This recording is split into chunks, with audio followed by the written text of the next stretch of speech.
Repetition ਬਹੁਤ ਹੈ ਪੰਜਾਬੀ ਸਿਨੇਮੇ 'ਚ। ਕੀ ਹੁੰਦਾ ਕਿ ਜੇ ਹੁਣ ਇੱਕ ਕਾਮੇਡੀ ਫਿਲਮ ਚੱਲ ਗਈ ਤਾਂ ਸਾਰੇ ਬੰਦੇ ਕਾਮੇਡੀ ਫਿਲਮਾਂ ਬਣਾਉਣ ਲੱਗ ਗਏ। ਉਹ ਸਾਰੇ ਉਹੀ 5 7 10 ਚਿਹਰੇ ਨੇ, ਉਹਨਾਂ ਨੂੰ ਲੈ ਕੇ ਫਿਲਮਾਂ ਤੇ ਦੇਖੋ ਦਰਸ਼ਕ ਕਿੰਨੀ ਦੇਰ ਦੇਖਣਗੇ। ਸਟੈਬਲਿਸ਼ ਚਿਹਰੇ ਤਾਂ ਚਾਹੀਦੇ ਹੀ ਹੁੰਦੇ ਨੇ ਆਡੀਅנס ਨੂੰ ਬੁਲਾਉਣ ਵਾਸਤੇ।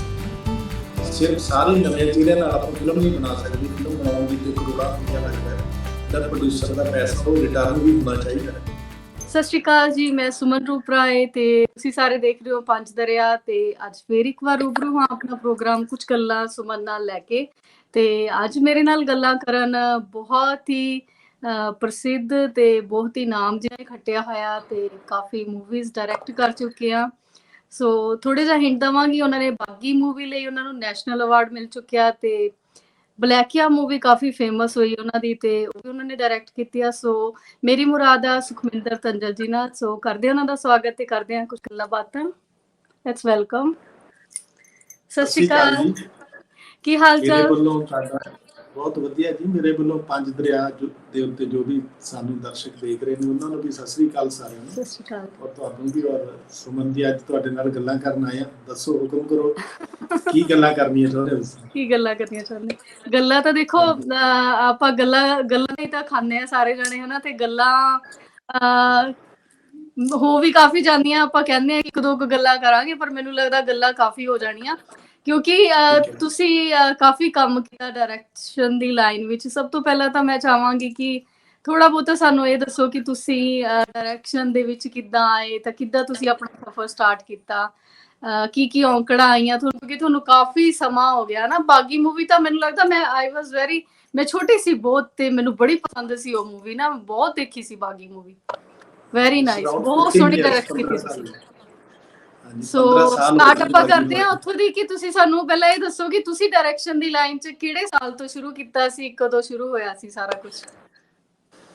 ਐਕਚੁਅਲੀ ਸੁਮਨ, ਗੱਲ ਇਸ ਤਰ੍ਹਾਂ ਕਿ ਮੈਨੂੰ ਪਹਿਲਾਂ ਬਚਪਨ ਤੋਂ ਹੀ ਸ਼ੌਕ ਸੀਗਾ ਕਿ ਮੈਂ ਇਸ ਕਲਾ ਦੀ ਲਾਈਨ ਦੇ ਵਿੱਚ ਜਾਣਾ। ਉਹਦਾ ਇੱਕ ਕਾਰਨ ਇਹ ਵੀ ਕਹਿ ਸਕਦੇ ਹਾਂ ਕਿ ਮੇਰੇ ਫਾਦਰ ਸਾਹਿਬ ਸਰਦਾਰ ਅਮਰਜੀਤ ਸਿੰਘ ਧੰਜਲ, ਤੇ ਉਹ ਵੈਸੇ ਤਾਂ ਸਕੂਲ ਟੀਚਰ ਸੀ, ਪਰ ਉਹਨਾਂ ਨੂੰ ਕਵਿਤਾ ਲਿਖਣ ਦਾ ਬੜਾ ਸ਼ੌਕ ਸੀ। ਤੇ ਸਾਡੇ ਘਰ ਦੇ ਵਿੱਚ 400-500 ਬੁੱਕਸ ਦੀ ਲਾਇਬ੍ਰੇਰੀ ਸੀ, ਉਹਨਾਂ ਨੂੰ ਪੜ੍ਹਨ ਦਾ ਬੜਾ ਸ਼ੌਕ ਸੀ। ਤੇ ਬਚਪਨ ਦੇ ਵਿੱਚ ਮਤਲਬ ਕਹਿ ਲਓ ਕਿ ਸਾਹਿਤ ਕਾਫੀ ਪੜ੍ਹਿਆ। ਫਿਰ ਮੇਰੇ ਚਾਚਾ ਜੀ ਸੁਰਿੰਦਰ ਧੰਜਲ, ਉਹ ਕੈਨੇਡਾ ਦੇ ਵਿੱਚ ਨੇ ਅੱਜ ਕੱਲ੍ਹ, ਤੇ ਉਹ ਵੀ ਰਾਈਟਰ ਨੇ ਤੇ ਉਹਨਾਂ ਨੇ ਕਾਫੀ ਪੋਇਟਰੀ ਲਿਖੀ ਹੈ। ਸੋ ਉਹਨਾਂ ਦਾ ਵੀ ਕਾਫੀ ਨਾਮ ਆ। ਤੁਸੀਂ ਘਰ ਦਾ ਮਾਹੌਲ ਜਿਹੜਾ ਇੱਕ ਕਲਾਤਮਕ ਮਾਹੌਲ ਸੀਗਾ, ਔਰ ਜਿਹਦੇ ਵਿੱਚੋਂ ਫਿਰ ਮੇਰਾ ਜਿਹੜਾ ਧਿਆਨ ਹੈ, ਤੇ ਮੈਨੂੰ ਥੋੜਾ ਬਚਪਨ ਦੇ ਵਿੱਚ ਗਾਉਣ ਦਾ ਵੀ ਸ਼ੌਕ ਸੀ। ਇਸ ਤਰ੍ਹਾਂ ਹੁੰਦਾ ਨਹੀਂ ਕਿ ਉਹ ਜਦੋਂ ਆਪਣਾ ਸ਼ਨੀਵਾਰ ਨੂੰ ਉੱਥੇ ਸਕੂਲਾਂ ਦੇ ਵਿੱਚ, ਹਨਾ, ਸੋ ਸਾਡੇ ਮਤਲਬ ਉੱਥੇ ਮੈਨੂੰ ਗਾਉਣ ਲਗਾ ਦੇਣਾ। ਮੇਰੇ ਜਿਹੜੇ ਹੈਗੇ ਫਾਦਰ ਸਾਹਿਬ, ਉਹਨਾਂ ਨੂੰ ਵੀ ਕਮਿਸ਼ਨਰੀ ਕਰਨ ਦਾ ਸ਼ੌਕ ਸੀ। ਸੋ ਇੱਕ ਕਲਾ ਦਾ ਮਾਹੌਲ ਸੀ ਘਰ ਦੇ ਵਿੱਚ। ਫਿਰ ਉਸ ਤੋਂ ਬਾਅਦ ਕਹਿ ਲਓ ਕਿ ਉਹਦਾ ਜਿਹੜਾ ਨੈਕਸਟ ਸਟੈਪ ਸੀਗਾ ਉਹ ਟੀਵੀ ਜਾਂ ਸਿਨੇਮਾ ਸੀ। ਸੋ ਮੈਨੂੰ ਬਚਪਨ ਤੋਂ ਚੇਟਕ ਲੱਗ ਗਈ। ਪਰ ਮੇਰੇ ਫਾਦਰ ਸਾਹਿਬ ਜਿਹੜੇ ਸੀ, ਉਹ ਮੈਨੂੰ ਕਹਿੰਦੇ ਸੀ ਕਿ ਤੂੰ ਪਹਿਲਾਂ ਪੜ੍ਹ ਚੰਗੀ ਤਰ੍ਹਾਂ ਤੇ ਕੋਈ ਇੱਕ ਵਧੀਆ ਮਤਲਬ ਡਿਗਰੀ ਵਗੈਰਾ ਕਰ ਲੈ, ਕਿਉਂਕਿ ਪੜ੍ਹਾਈ ਜਿਹੜੀ ਹਮੇਸ਼ਾ ਕੰਮ ਆਉਂਦੀ ਹੈ। ਸੋ ਉਹਨਾਂ ਦੇ ਕਹਿਣ ਦੇ ਉੱਤੇ ਮੈਂ ਪਹਿਲਾਂ ਗੁਰੂ ਨਾਨਕ ਇੰਜੀਨੀਅਰਿੰਗ ਕਾਲਜ ਤੋਂ ਮੈਂ ਇਲੈਕਟ੍ਰੀਕਲ ਇੰਜੀਨੀਅਰਿੰਗ ਕੀਤੀ ਤੇ ਮੈਂ 1988 ਦੇ ਵਿੱਚ ਉੱਥੋਂ ਪਾਸ ਹੋਇਆ ਸੀ। ਤੇ ਉਸ ਦੌਰਾਨ ਜਦੋਂ ਮੈਂ ਲੁਧਿਆਣੇ ਇਹ ਮਤਲਬ ਕਰਦਾ ਸੀ, ਤਾਂ ਉੱਥੇ ਪੰਜਾਬੀ ਭਵਨ ਆ ਲੁਧਿਆਣੇ, ਤੇ ਉੱਥੇ ਪ੍ਰੋਫੈਸ਼ਨਲ ਥੀਏਟਰ ਜਿਹੜਾ ਹੁੰਦਾ ਸੀ, ਪੰਜਾਬੀ ਕਲਾ ਮੰਚ ਉੱਥੇ ਸੀ, ਤੇ ਜਿੱਥੇ ਪ੍ਰੋਫੈਸ਼ਨਲ ਥੀਏਟਰ ਹੁੰਦਾ ਸੀ, ਤੇ ਮੈਨੂੰ ਸ਼ੌਕ ਸੀਗਾ ਤੇ ਮੈਂ ਉੱਥੇ ਜਾਣਾ ਸ਼ੁਰੂ ਕਰ ਦਿੱਤਾ। ਹੌਲੀ ਹੌਲੀ ਮੈਂ ਪੰਜਾਬੀ ਕਲਾ ਮੰਚ ਜੁਆਇਨ ਕਰ ਲਿਆ। ਤੇ ਜਦੋਂ ਮੈਂ ਉੱਥੇ ਜੁਆਇਨ ਕੀਤਾ ਤੇ ਉੱਥੇ ਐਜ਼ ਐਨ ਐਕਟਰ 4 ਸਾਲ, ਮਤਲਬ ਜਿਹੜਾ ਮੇਰੀ ਰੂਟੀਨ ਸੀਗੀ ਕਿ ਸਵੇਰੇ 8 ਵਜੇ ਸਾਡਾ ਕਾਲਜ ਲੱਗਦਾ ਸੀ, 8 ਤੋਂ 4 ਵਜੇ ਤੱਕ ਕਾਲਜ ਜਾਂਦੇ ਸੀ। ਉਸ ਤੋਂ ਬਾਅਦ ਫਿਰ ਸ਼ਾਮ ਨੂੰ 6 ਵਜੇ ਤੋਂ ਲੈ ਕੇ 9 ਵਜੇ ਤੱਕ ਪੰਜਾਬੀ ਭਵਨ ਸਾਡੀ ਰਿਹਰਸਲ ਹੁੰਦੀ ਸੀ। ਫਿਰ ਸੈਟਰਡੇ ਸੰਡੇ ਸ਼ੋਅ ਵਗੈਰਾ ਹੁੰਦੇ ਸੀ। ਸੋ ਇਹ ਕਹਿ ਲਓ ਵੀ ਇਹ 1984 ਤੋਂ ਲੈ ਕੇ 1988 ਤੱਕ ਦਾ ਜਿਹੜਾ 4 ਸਾਲ ਦਾ ਸਫ਼ਰ ਸੀਗਾ, ਇਹ ਮੇਰਾ ਹੈਗਾ ਉੱਥੇ ਥੀਏਟਰ ਦੇ ਵਿੱਚ ਹੋਇਆ। ਤੇ ਨਾਲ ਮੈਂ ਪੜ੍ਹਾਈ ਵੀ ਕੀਤੀ ਤੇ ਫਿਰ ਮੈਂ ਥੀਏਟਰ ਵੀ ਕੀਤਾ। ਔਰ ਉਸੇ ਦੌਰਾਨ ਅਸੀਂ ਇੱਕ ਟੈਲੀ ਫਿਲਮ ਕੀਤੀ ਸੀ, ਸਾਂਝੀ ਦੀਵਾਰ। ਸਾਡੇ ਪੰਜਾਬੀ ਕਲਾ ਮੰਚ ਵੱਲੋਂ ਹੀ ਮਤਲਬ ਪਿਕਚਰ ਬਣੀ ਸੀ, ਟੈਲੀ ਫਿਲਮ, ਦਿੱਲੀ ਦੂਰਦਰਸ਼ਨ ਤੇ ਆਈ ਸੀ। ਤੇ ਉਸ ਫਿਲਮ ਦੇ ਸਕਰੀਨ ਪਲੇ ਡਾਇਲੌਗ ਮੈਂ ਲਿਖੇ ਸੀ। ਮੈਂ ਪਹਿਲਾਂ ਐਜ਼ ਏ ਰਾਈਟਰ ਆਪਣਾ ਕੈਰੀਅਰ ਸ਼ੁਰੂ ਕੀਤਾ, ਕਿਉਂਕਿ ਮੈਂ ਜਦੋਂ ਥੀਏਟਰ ਕਰਦਾ ਸੀ ਤੇ ਉੱਥੇ ਮੈਂ ਪਲੇਸ ਦੇ ਵਿੱਚ ਨਾਲ ਸਾਡੇ ਡਾਇਰੈਕਟਰ ਸਾਹਿਬ ਦੇ ਲਿਖਣੇ ਤੇ ਨਾਲ ਅਸਿਸਟ ਵੀ ਕਰਨਾ ਡਾਇਰੈਕਸ਼ਨ ਦੇ ਵਿੱਚ, ਤੇ ਐਕਟ ਵੀ ਕਰਦੇ ਸੀ। ਤੇ ਉਦੋਂ ਤੋਂ ਮੈਂ ਲਿਖੀ ਤੇ ਉਹ 87 ਦੇ ਵਿੱਚ, ਸੈਪਟੈਂਬਰ 87 ਦੇ ਵਿੱਚ ਉਹ ਪਿਕਚਰ ਰਿਲੀਜ਼ ਹੋਈ ਦਿੱਲੀ ਦੂਰਦਰਸ਼ਨ ਤੇ।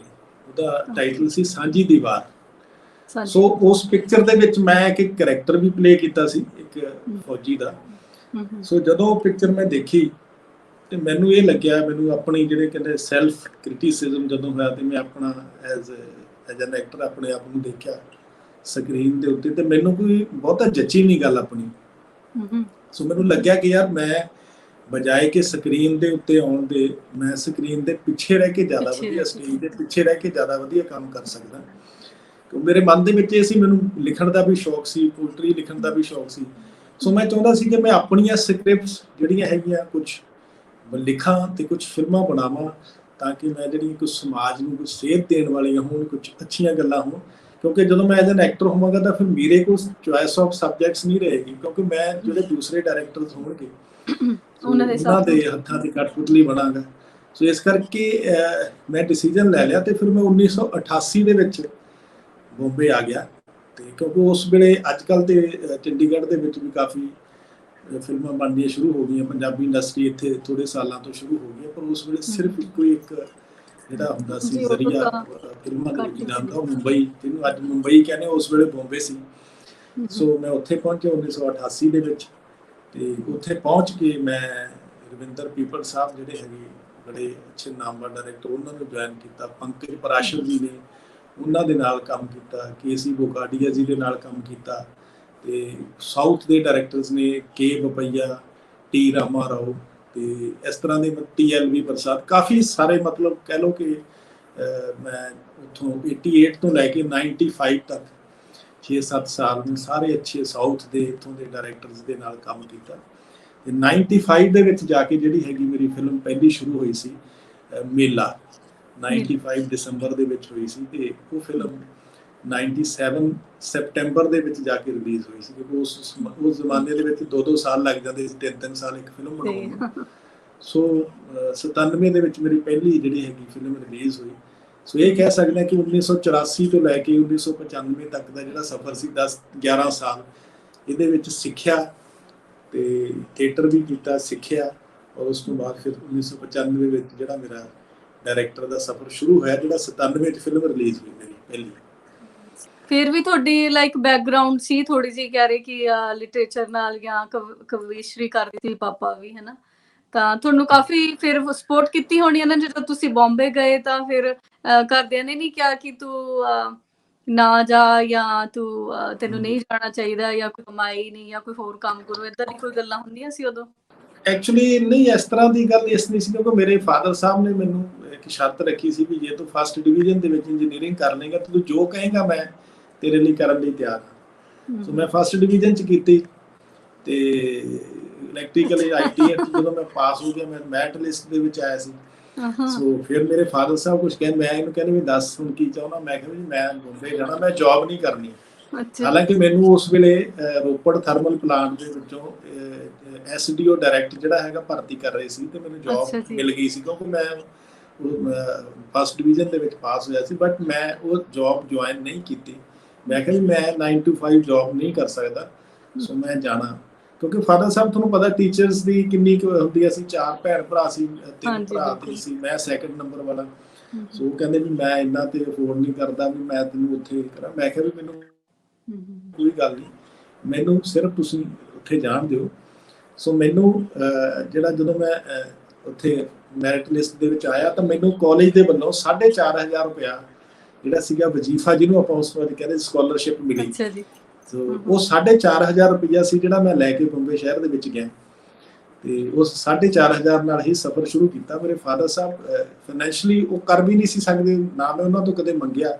ਸੋ ਉੱਥੇ ਜਾ ਕੇ ਮੈਂ ਐਜ਼ ਰਾਈਟਰ ਵੀ ਕੰਮ ਕਰਦਾ ਰਿਹਾ ਨਾਲ ਦੂਰਦਰਸ਼ਨ ਤੇ ਉਹਨਾਂ ਨੇ ਮੇਰਾ ਸੀਰੀਅਲ ਆਇਆ ਸੀ ਮੱਸਿਆ ਦੀ ਰਾਤ, ਤੇ ਉਹ ਵੀ ਲਿਖਿਆ ਸੀ, ਤੇ ਹੋਰ ਵੀ ਕਾਫੀ ਨਾਲ ਕੰਮ ਕਰਦਾ ਰਿਹਾ, ਤੇ ਜਿਹਦੇ ਨਾਲ ਥੋੜਾ ਜਿਹਾ ਇੱਕ ਉੱਥੇ ਇਨਕਮ ਦਾ ਜ਼ਰੀਆ ਹੁੰਦਾ ਰਿਹਾ। ਬਾਕੀ ਅਸਿਸਟੈਂਟ ਡਾਇਰੈਕਟਰ ਵੀ ਜਦੋਂ ਲੱਗਦੇ ਸੀ, ਉੱਥੇ ਵੀ ਪੈਸੇ ਮਿਲਦੇ ਸੀ।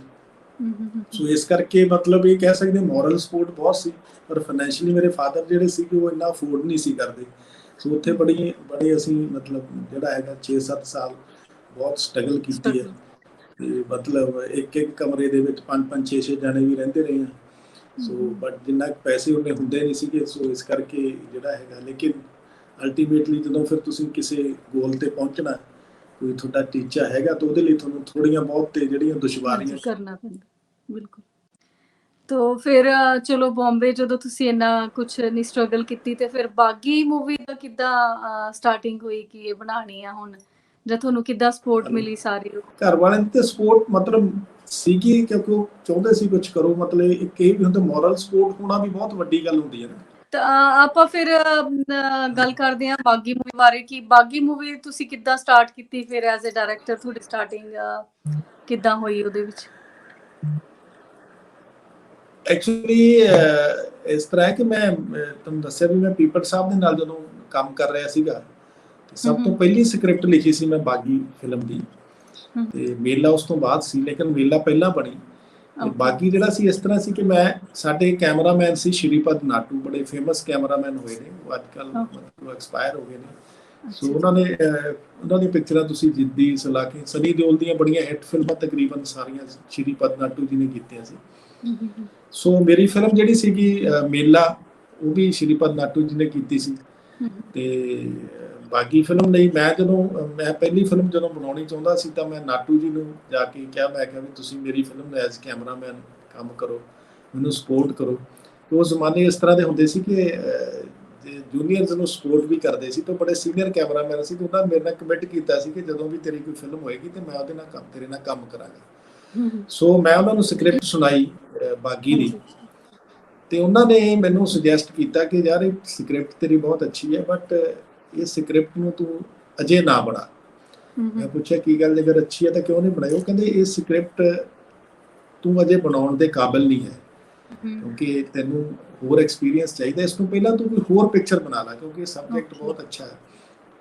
ਸੋ ਕਿਉਂਕਿ ਇਸ ਫਿਲਮ ਦੇ ਵਿੱਚ ਤੈਨੂੰ ਸਟਾਰ ਕਾਸਟ ਚਾਹੀਦੀ ਹੋਏਗੀ, ਵੱਡੇ ਸਟਾਰਸ, ਨਾਮੀ ਚਿਹਰੇ ਚਾਹੀਦੇ ਹੋਣਗੇ, ਜਿਹੜੇ ਇਸ ਫਿਲਮ ਨੂੰ, ਤਾਂ ਹੀ ਇਹ ਸਬਜੈਕਟ ਜਿੱਡਾ ਵੱਡਾ ਸਬਜੈਕਟ ਹੈ, ਅਗਰ ਉਸ ਤਰ੍ਹਾਂ ਦੇ ਚਿਹਰੇ ਇਹਦੇ ਵਿੱਚ ਆਉਣਗੇ ਤਾਂ ਹੀ ਜਸਟੀਫਾਈ ਹੋਏਗੀ।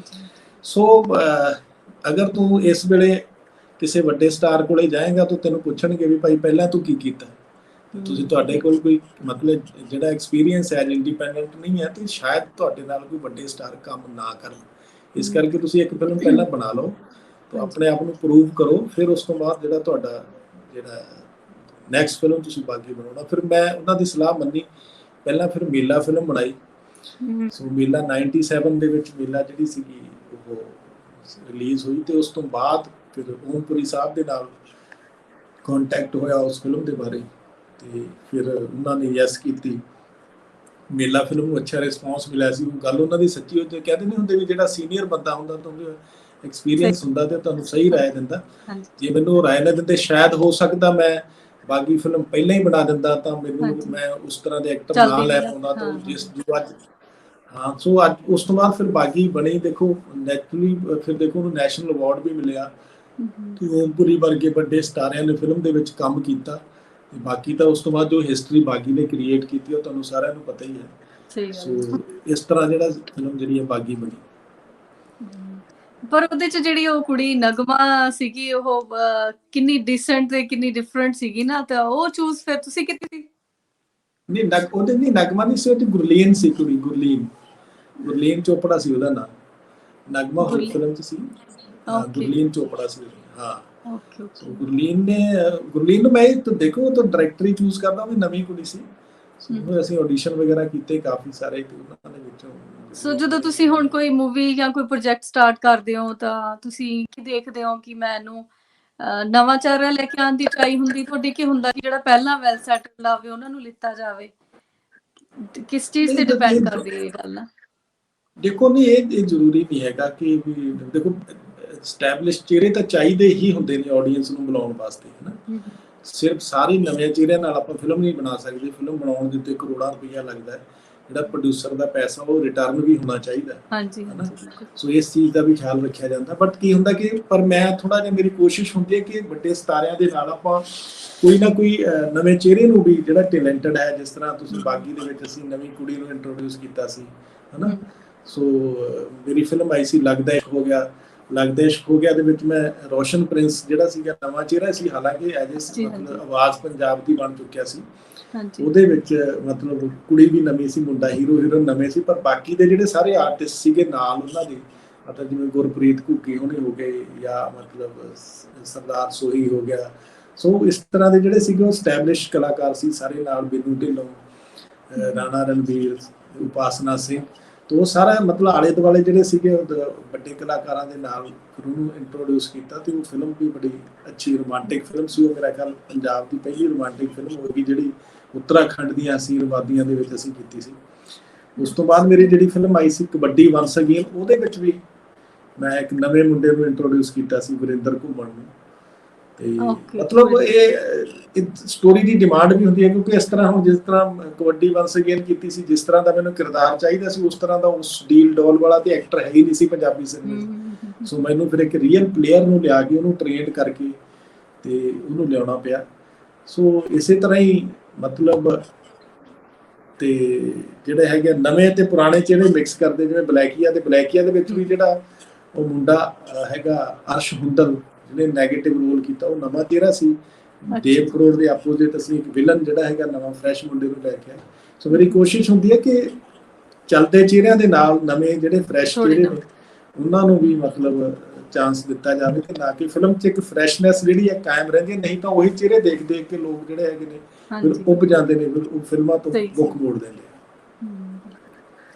ਸੋ ਇਹ ਤਾਂ ਸੀਗਾ ਕਿ ਚਲੋ ਕਿੱਦਾਂ ਤੁਹਾਡੀ ਸਟਾਰਟਿੰਗ ਹੋਈ ਜੋ ਸੀ, ਪਰ ਅੱਜ ਜੋ ਚੱਲ ਰਿਹਾ ਤੁਸੀਂ ਕਿੱਦਾਂ ਦੇਖਦੇ ਹੋ ਕਿ ਜੋ ਅੱਜ ਪੰਜਾਬੀ ਸਿਨੇਮਾ ਜਿੱਥੇ ਤੱਕ ਵੀ ਆਇਆ ਹੈ, ਕਿੰਨਾ ਕੁ ਫਰਕ ਤੁਹਾਨੂੰ ਲੱਗ ਰਿਹਾ ਵੀ ਉਦੋਂ ਤੇ ਅੱਜ ਦੇ ਵਿੱਚ?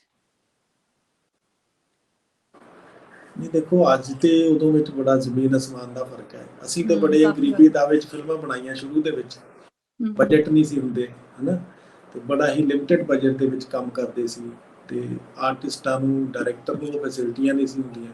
ਬਟ ਹੁਣ ਜਿਹੜਾ ਹੈਗਾ ਪੰਜਾਬੀ ਸਿਨੇਮਾ ਹੈਗਾ ਇਸ ਮੁਕਾਮ ਤੇ ਪਹੁੰਚ ਗਿਆ ਕਿ ਇੰਟਰਨੈਸ਼ਨਲ ਲੈਵਲ ਤੇ ਪੰਜਾਬੀ ਫਿਲਮਾਂ ਰਿਲੀਜ਼ ਹੁੰਦੀਆਂ, ਉਹਦੇ ਬਜਟਸ ਵੀ ਅੱਛੇ ਹੋ ਗਿਆ, ਉਹਦੇ ਨਾਲ ਟੈਕਨੀਕਲੀ ਜਿਹੜਾ ਹੈਗਾ ਟੈਕਨੀਕ ਬਹੁਤ ਅੱਗੇ ਆ ਗਈ, ਕੈਮਰੇ ਬਹੁਤ ਐਡਵਾਂਸ ਆ ਗਏ ਨੇ, ਉਸ ਦੇ ਨਾਲ ਹੋਰ ਵੀ ਬਹੁਤ ਸਾਰੀਆਂ ਫੈਸਿਲਿਟੀਜ਼ ਨੇ ਜਿਹੜੀਆਂ ਮਤਲਬ ਕੰਪਿਊਟਰਾਈਜ਼ਡ ਐਡੀਟਿੰਗ ਹੋ ਗਈ ਹੈ, ਸਾਊਂਡ ਜਿਹੜੀ ਬਹੁਤ ਅੱਛੀ ਹੋ ਗਈ, ਉਹ ਸਾਰੀਆਂ ਸਾਨੂੰ ਬਹੁਤ ਈਜ਼ੀ ਹੋ ਗਿਆ। ਕਿਉਂਕਿ ਜਿਸ ਜ਼ਮਾਨੇ ਜਦੋਂ ਮੈਂ ਬਾਗੀ ਵਰਗੀਆਂ ਫਿਲਮਾਂ ਕੀਤੀਆਂ ਜਾਂ ਮੈਂ ਮੇਲਾ ਫਿਲਮ ਕੀਤੀ, ਉਸ ਵੇਲੇ ਤੇ ਮੋਨੀਟਰ ਵੀ ਨਹੀਂ ਸੀ ਹੁੰਦਾ। ਅਸੀਂ ਇੱਕ ਕੈਮਰੇ ਦੇ ਪਿੱਛੇ ਖੜ ਕੇ ਇੱਕ ਜੱਜਮੈਂਟ ਜਿਹੜੀ ਹੁੰਦੀ ਸੀ, ਇੱਕ ਆਪਣੀ ਜੱਜਮੈਂਟ ਨਾਲ ਹੀ ਫਿਲਮਾਂ ਬਣਾਈਆਂ ਨੇ। ਲੇਕਿਨ ਉਹ ਫਿਲਮਾਂ ਮੈਂ ਇੱਕ ਉਹੀ ਗੱਲ ਕਹਿਣਾ ਚਾਹਾਂਗਾ, ਜਿੰਨੀ ਟੈਕਨੀਕ ਈਜ਼ੀ ਹੋ ਗਈ ਆ ਸਾਡੇ ਪੰਜਾਬੀ ਸਿਨੇਮੇ 'ਚ, ਮੈਂ ਕਹਾਂਗਾ ਕੁਆਂਟੀਟੀ ਬਹੁਤ ਬਣਨ ਲੱਗ ਗਈ ਹੈ, ਬਹੁਤ ਫਿਲਮਾਂ ਬਣਨ ਲੱਗ ਗਈਆਂ ਨੇ। ਹੁਣ ਵੀ ਇਸ ਵੇਲੇ ਜੋ ਮੈਨੂੰ ਪਤਾ ਲੱਗ ਰਿਹਾ ਕਿ ਸਾਡੀਆਂ ਉਹਨੂੰ ਕਰੋਨਾ ਕਰਕੇ ਜਿਹੜੀਆਂ ਫਿਲਮਾਂ ਡਿਲੇ ਹੋਈਆਂ ਪਈਆਂ ਨੇ, 50-60 ਫਿਲਮਾਂ ਤਾਂ ਪਿੱਛੇ ਲਾਈਨ 'ਚ ਹੋਣੀਆਂ ਰਿਲੀਜ਼ ਹੋਣ ਵਾਸਤੇ। ਪਰ ਐਡੀ ਜਿਹੜੀ ਕੁਆਂਟੀਟੀ ਬਣ ਰਹੀ ਹੈ ਪਰ ਕੁਆਲਿਟੀ ਨਹੀਂ ਬਣ ਰਹੀ, ਰੈਪੀਟੀਸ਼ਨ ਬਹੁਤ ਹੈ। ਪੰਜਾਬੀ ਸਿਨੇਮੇ 'ਚ ਕੀ ਹੁੰਦਾ ਕਿ ਜੇ ਹੁਣ ਇੱਕ ਕਾਮੇਡੀ ਫਿਲਮ ਚੱਲ ਗਈ ਤਾਂ ਸਾਰੇ ਬੰਦੇ ਕਾਮੇਡੀ ਫਿਲਮਾਂ ਬਣਾਉਣੀ ਪੈ ਗਈ, ਤੋ ਸਾਰੇ ਉਹੀ 5-7-10 ਚਿਹਰੇ ਨੇ, ਉਹਨਾਂ ਨੂੰ ਲੈ ਕੇ ਫਿਲਮਾਂ, ਤੇ ਦੇਖੋ ਦਰਸ਼ਕ ਕਿੰਨੀ ਦੇਰ ਦੇਖਣਗੇ। ਫਿਰ ਉਸ ਤੋਂ ਬਾਅਦ ਇੱਕ ਪੀਰੀਅਡ ਫਿਲਮ ਚੱਲ ਗਈ ਤਾਂ ਫਿਰ ਸਾਰੇ ਉਹ ਪੁਰਾਣੇ ਪੰਜਾਬ ਦੇ ਉਹੀ ਪੁਰਾਣੇ ਗੱਡੇ ਚਾਦਰੇ ਕੱਚੇ ਘਰ, ਉਹ ਸਾਰੇ ਉਸ ਪਾਸੇ ਨੂੰ ਤੁਰ ਪਏ। ਠੀਕ ਹੈ ਨਾ। ਸੋ ਮਤਲਬ ਕੋਈ ਵੀ ਬੰਦਾ ਜਿਹੜਾ ਹੈਗਾ ਮਿਹਨਤ ਨਹੀਂ ਕਰਨੀ ਚਾਹੁੰਦਾ, ਉਹ ਕਹਿੰਦਾ ਵੀ ਜੋ ਚੱਲਦਾ ਉਹੀ ਬਣਾ ਦੋ। ਬਟ ਅਲਟੀਮੇਟਲੀ ਕੀ ਹੁੰਦਾ, ਉਹ 1-2 ਫਿਲਮਾਂ ਹੀ ਚੱਲਦੀਆਂ ਉਸ ਤਰ੍ਹਾਂ ਦੀਆਂ, ਬਾਕੀ ਤੇ ਨਹੀਂ ਚੱਲਦੀਆਂ। ਆਪਾਂ ਕਾਮੇਡੀ ਫਿਲਮ ਆਪਾਂ ਕਹਿੰਦੇ ਹਾਂ ਕਾਮੇਡੀ ਚੱਲਦਾ, ਤਾਂ 2-4 ਫਿਲਮਾਂ ਨੂੰ ਛੱਡ ਕੇ ਬਾਕੀ ਤੇ ਕੋਈ ਹਿੱਟ ਨਹੀਂ ਹੈ ਫਿਲਮ। ਇਸੇ ਤਰ੍ਹਾਂ ਜਿਹੜੀਆਂ ਪੀਰੀਅਡ ਫਿਲਮਾਂ ਨੇ ਉਹ ਵੀ 1-2 ਫਿਲਮਾਂ ਨੂੰ ਛੱਡ ਕੇ ਤੇ ਬਾਕੀ ਜਿਹੜੀਆਂ ਚੰਗੀਆਂ ਬਣੀਆਂ ਨੇ, ਜਿਨ੍ਹਾਂ ਤੇ ਮਿਹਨਤ ਹੋਈ ਉਹ ਚੱਲਦੀਆਂ ਨੇ। ਅਲਟੀਮੇਟਲੀ ਮਿਹਨਤ ਤਾਂ ਕਰਨੀ ਪੈਂਦੀ ਹੈ, ਐਸਾ ਕੋਈ ਸੈੱਟ ਫਾਰਮੂਲਾ ਨਹੀਂ ਹੈਗਾ ਵੀ ਇਸ ਤਰ੍ਹਾਂ ਆਹ ਬਣਾਵਾਂਗੇ ਤੇ ਇੱਕ ਫਿਲਮ ਚੱਲ ਹੀ ਜਾਣੀ ਹੈ। ਠੀਕ ਹੈ ਜੀ, ਇਸ ਤਰ੍ਹਾਂ ਸਾਨੂੰ ਪਤਾ ਲੱਗ ਜਾਏ ਕੋਈ ਫਾਰਮੂਲਾ ਜਿਹੜਾ ਹੁੰਦਾ, ਫਿਰ ਤੇ ਅਸੀਂ ਕੋਈ ਫਲॉप ਫਿਲਮ ਬਣਾਈਏ ਨਾ, ਕੋਈ ਫਿਲਮ ਜਿਹੜੀ ਹੈਗੀ ਫਲॉप ਹੋ ਗਈ ਨਾ। ਹਾਂਜੀ, ਤੁਹਾਡਾ ਹੁਣ ਦਾ ਤੁਸੀਂ ਦੱਸੋ ਕਿ ਤੁਸੀਂ ਹੁਣ ਇਸ ਟਾਈਮ ਕੋਈ ਲੇਟੈਸਟ ਪ੍ਰੋਜੈਕਟ ਕੋਈ ਲੈ ਕੇ ਆ ਰਹੇ ਸਾਡੇ ਸਾਰਿਆਂ ਲਈ? ਕੁਝ ਤਿਆਰੀਆਂ ਚੱਲ ਰਹੀਆਂ? ਆਈ ਨੋ ਕਰੋਨਾ ਚੱਲਦਾ ਪਿਆ, ਕਰੋਨਾ 'ਚ ਬੜਾ ਔਖਾ ਹੋ ਰਿਹਾ ਸੀ ਸਾਰਿਆਂ ਲਈ। ਬਲੈਕੀਆ ਦਾ ਤੁਹਾਨੂੰ ਪਤਾ ਹੀ। ਹਾਂਜੀ ਹਾਂਜੀ। ਹਾਂਜੀ ਹਾਂਜੀ। ਨਹੀਂ ਨਹੀਂ, ਮੇਰਾ ਇੱਕ ਪ੍ਰੋਜੈਕਟ ਹੁਣੇ ਹੀ ਜਸਟ ਅਸੀਂ ਮਾਰਚ ਦੇ ਵਿੱਚ ਸ਼ੁਰੂ ਕੀਤੀ ਸੀ, ਔਰ ਅਪ੍ਰੈਲ ਜਿਹੜਾ ਹੈਗਾ ਅਸੀਂ 6 ਅਪ੍ਰੈਲ ਨੂੰ ਖਤਮ ਕੀਤੀ ਹੈ ਸ਼ੂਟਿੰਗ। ਆਪ ਪਿਛਲੀ ਮਤਲਬ 1 ਮਹੀਨਾ ਹੀ ਹੋਇਆ। ਸੋ ਫਿਲਮ ਮੇਰੀ ਆ ਰਹੀ ਹੈ ਨਿਸ਼ਾਨਾ। ਨਿਸ਼ਾਨਾ। ਠੀਕ ਹੈ, ਤੇ ਉਹ ਉਸ ਫਿਲਮ ਬਾਰੇ ਹਜੇ ਮੈਂ ਚਾਹੁੰਦਾ ਵੀ ਮੈਂ ਜ਼ਿਆਦਾ ਡਿਸਕਲੋਜ਼ ਨਾ ਹੀ ਨਹੀਂ, ਕਰਾਂ। ਹਾਂਜੀ। ਉਹਦਾ ਸਹੀ। ਕਾਰਨ ਇਹ ਹੈ ਕਿ ਕਿਉਂਕਿ ਹਜੇ ਅੱਗੇ ਜਿਹੜਾ ਜੋ ਵੀ ਆ ਰਿਹਾ ਦੌਰ, ਹਜੇ ਥੀਏਟਰਸ ਦਾ ਜਿਹੜਾ ਹੈਗਾ ਤੁਹਾਨੂੰ ਪਤਾ ਨਹੀਂ ਕਰੋਨਾ ਦੇ ਵਿੱਚ ਕਦੋਂ ਥੀਏਟਰ ਖੁੱਲ੍ਹਣੇ ਨੇ ਤੇ ਕਦੋਂ ਰਿਲੀਜ਼ ਹੋਏਗੀ ਫਿਲਮ, ਹਨਾ। ਸੋ ਇਸ ਕਰਕੇ ਉਹ ਤਾਂ ਬੈਟਰ ਹੈ ਕਿ ਜਦੋਂ ਉਹ ਫਿਲਮ ਦਾ ਵੈਸੇ ਅਸੀਂ ਸਿਸਟਮ ਰਿਲੀਜ਼ ਨਾ ਡੇਟ ਕੁਛ ਫਿਕਸ ਏਦਾਂ ਦਾ ਹੋਏਗੀ, ਆਨਲਾਈਨ ਹੀ ਮੇਰੇ ਬਿਜ਼ਨਸ ਖਿਆਲ ਹੋ ਸਟ੍ਰੈਟਜੀ ਜਾਣਾ ਹੁੰਦੀ ਆ ਹਰ ਚਾਹੀਦਾ। ਇੱਕ ਫਿਲਮ ਦੀ, ਕਿ ਉਹ ਫਿਰ ਦਰਸ਼ਕਾਂ ਨੂੰ ਉਦੋਂ ਹੀ ਦੱਸਿਆ ਜਾਵੇ, ਦਰਸ਼ਕਾਂ ਨੂੰ ਉਦੋਂ ਉਹਦੇ ਬਾਰੇ ਆਪਾਂ ਹਾਂਜੀ ਜ਼ਿਆਦਾ ਦੱਸੀਏ ਤੇ ਹਾਂਜੀ। ਜਿੱਦਾਂ ਤੁਹਾਨੂੰ ਨਹੀਂ ਲੱਗਦਾ ਵੀ ਜਿੱਦਾਂ ਹੁਣ ਚਲੋ ਥੀਏਟਰਸ ਨਹੀਂ ਨਹੀਂ ਓਪਨ ਹੋ ਰਹੇ ਆਨਲਾਈਨ ਤਾਂ ਵੀ ਹੋ ਰਿਹਾ ਹੌਲੀ ਹੌਲੀ। ਦੇਖੋ ਆਨਲਾਈਨ ਦੇ ਵਿੱਚ ਵੀ ਜਿਹੜੇ ਹੁਣ ਹਾਂਜੀ, ਜਿੱਦਾਂ OTT ਨੈਟਫਲਿਕਸ ਜਾਂ ਪਲੇਟਫਾਰਮ ਆ ਇਹਦੇ ਗਏ। ਤੇ ਰਿਲੀਜ਼ ਹੋਣੀਆਂ ਚਾਹੀਦੀਆਂ ਮੂਵੀਜ਼ ਨਾ। ਨਹੀਂ ਦੇਖੋ ਪਤਾ ਕੀ ਆ, ਦੇਖੋ ਜਿਸ ਤਰ੍ਹਾਂ ਹੁਣ ਬਾਲੀਵੁੱਡ ਦੇ ਵਿੱਚ ਤਾਂ ਨੈਟਫਲਿਕਸ ਵਗੈਰਾ ਸਾਰੇ ਸੈੱਟ ਹੋ ਗਏ ਨੇ, OTT ਪਲੇਟਫਾਰਮ ਉਹਨੂੰ ਅੱਛੀ ਪ੍ਰਾਈਸ ਦੇ ਰਹੇ ਨੇ। ਬਟ ਪੰਜਾਬੀ ਦੇ ਵਿੱਚ ਇਸ ਤਰ੍ਹਾਂ ਦੀ ਕੋਈ ਨਾ ਤਾਂ ਹਜੇ ਤੱਕ ਇਸ ਤਰ੍ਹਾਂ ਦੀ ਕੋਈ ਵੈਬ ਸੀਰੀਜ਼ ਬਣੀ ਹੈ ਜਿਹੜੀ ਲੋਕਾਂ ਨੂੰ ਬਹੁਤ ਪਸੰਦ ਆਈ ਹੋਵੇ, ਜਿਹਦੇ ਕਰਕੇ ਲੋਕ OTT ਨਾਲ ਜੁੜੇ ਹੋਣ, ਜਿਹਦੇ ਕਰਕੇ ਉਹ ਨੈਟਫਲਿਕਸ ਤੇ ਕੋਈ ਪੰਜਾਬੀ ਚੀਜ਼ਾਂ ਦੇਖਣੀਆਂ ਚਾਹੁੰਦੇ ਹੋਣ। ਆਲਮੋਸਟ ਸਾਡੀਆਂ ਪੁਰਾਣੀਆਂ ਫਿਲਮਾਂ ਹੀ ਚੱਲ ਰਹੀਆਂ। ਮੇਰੀ ਜਿਸ ਤਰ੍ਹਾਂ ਬਲੈਕੀ ਆ ਉਹ Amazon ਪ੍ਰਾਈਮ ਤੇ ਚੱਲ ਰਹੀ ਹੈ, ਜਾਂ ਕਬੱਡੀ ਵੰਸ ਅਗੇਨ, ਜਾਂ ਪੁਰਾਣੀਆਂ ਫਿਲਮਾਂ ਦੀ। ਬਟ ਜੇ ਕੋਈ ਅੱਛੀ ਫਿਲਮ ਆਏਗੀ OTT ਤੇ ਚੱਲੇਗੀ ਤਾਂ ਹੀ ਫਿਲਮ ਨੂੰ, ਕਿਉਂਕਿ ਫਿਲਮ ਬਣਾਉਣ ਨੂੰ ਕਰੋੜਾਂ ਰੁਪਈਆ ਲੱਗਦਾ ਹੈ। ਸੇ ਉਹ ਰਿਕਵਰੀ ਕਿਸ ਤਰ੍ਹਾਂ ਹੋਏਗੀ, ਹਜੇ ਸਾਨੂੰ ਜਿਹੜਾ ਹੈਗਾ ਉਹ ਜਿਹੜੀ ਪ੍ਰਾਈਸ ਆ ਉਹ ਹਜੇ ਸਾਨੂੰ ਆਨਲਾਈਨ ਨਹੀਂ ਮਿਲ ਰਹੀ।